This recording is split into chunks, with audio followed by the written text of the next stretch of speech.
So talking to Stu in the Prospect about his book Yesterday's Dirt, which came out of what was, quite frankly, quite a very sad time in life. Yeah, Sam, Yesterday's Dirt is a work of fiction based on real life experiences. My mum took her own life in 2016, and I suppose as a writer I was drawn to the darkness of that and the truth of that and trying to make some kind of sense of it. And I suppose it sounds like a stupid question, but how did you find it at all therapeutic, or was it an exercise that you had to go through? What was it and why did you want to write it? I think firstly, take away the circumstances. I think writing a novel is the Everest for any writer, really. You know, so more it was initially, can I do this? Can I actually go through this treacherous ordeal? But in terms of quite a lot of people have asked me this: was it cathartic? I don't know really, because I was so caught up and swept up in my own grief. Even though it was 6 years ago now, but I've been writing a novel on and off for 3 years. There were cathartic moments. Anyone who's been through suicide, the ones left behind, anyone like that will tell you that you become a kind of detective, and you become obsessed with how they died, the why behind what happened. And it soon transpires as time moves on that you can never really find out the why. So you need to try and make some peace with that. I suppose writing this book was me trying to find a why and finding out that I couldn't. So obviously, we know what inspired the book as well, but where did the idea come from about what you wanted to make it about and the story that you want to portray through these characters? Yeah, that's a really good question. I think initially it started as a straight-up memoir, and then I realised that my life isn't particularly interesting. So as I was hacking away at it, I thought, well, I need to try and get the spirit of my mum in here and get it down to the core basis of what I'm trying to achieve, which is the love between a mother and a son, and a grieving son following that loss. And as I worked my way through drafts, I was chipping away at it, and it became clear that it'd be better if I make this hyper-fictionalized version of what happened, and while maintaining the spirit of mum in the book. So what I thought would be best to do was to write a version of myself, but the worst possible version. So which was a really fun process to go through, writing all my worst possible traits. So we'll list them now for laughs.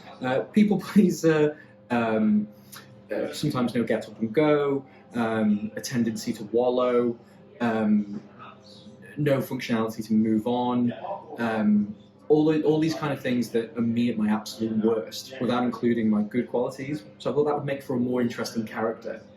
And then the character of Dylan progressed in such a way after a couple of drafts that he was almost unrecognisable to me. It'd be interesting to see if friends and family who read the book think that it is akin to me, but for me it didn't really seem like it would be similar to my traits.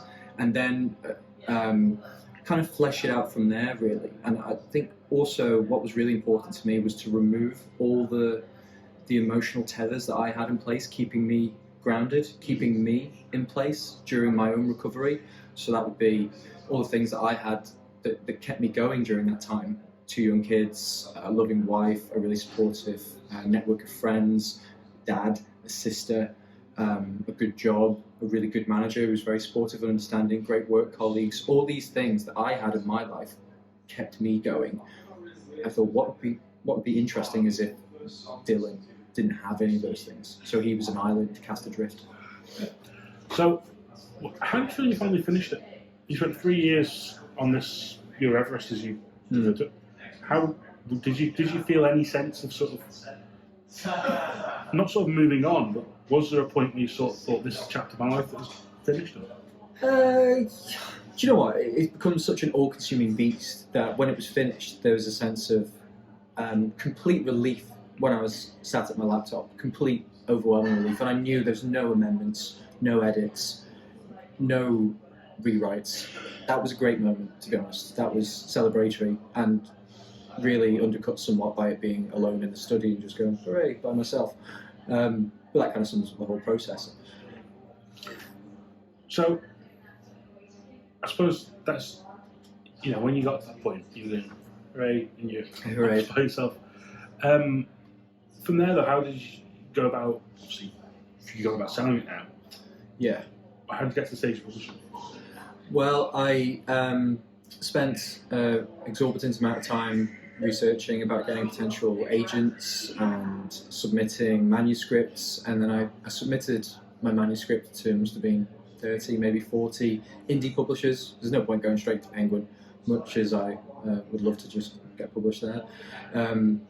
And I received probably about 8 or 9 responses over a 3 or 4 month, maybe 6 month period actually, and a few offers to publish.